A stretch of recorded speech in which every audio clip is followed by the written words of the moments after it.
இரவும் பகலும் தம்மை நோக்கி கூப்பிடுகிற விஷயத்தில் காத்திருக்கிறவர்களுக்கு நீதியும் நியாயமும் செய்யாமல் இருப்பாரோ?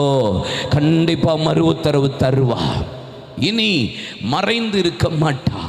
யோபு சொல்லுகிறார் 23ஆம் அதிகாரம் 8-9 வசனத்தில், முன்னாலேயும் பார்த்தேன், பின்னாலேயும் பார்த்தேன், வலது பக்கமும் பார்த்தேன், இடது பக்கமும் பார்த்தேன்.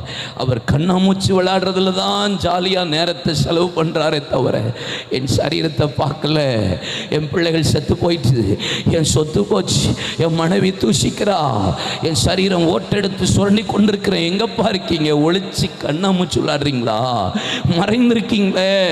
நான் காத்துட்டே இருக்கிறேன். விடிய காலத்துக்கு காத்திருக்கிறது போல நான் காத்திருக்கிறேன்.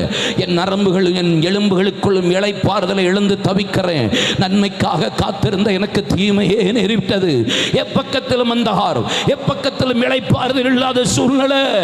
என் சுவாசமே எனக்கு பிடிக்க மாட்டேங்குப்பா, முடியல.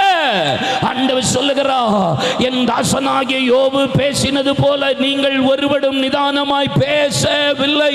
கர்த்தரே இறங்கி மறு உத்தரவு மாத்திரமல்ல, மகிமையை வெளிப்படுத்துகிறார். இரட்டிப்பான ஆசீர்வாதம்.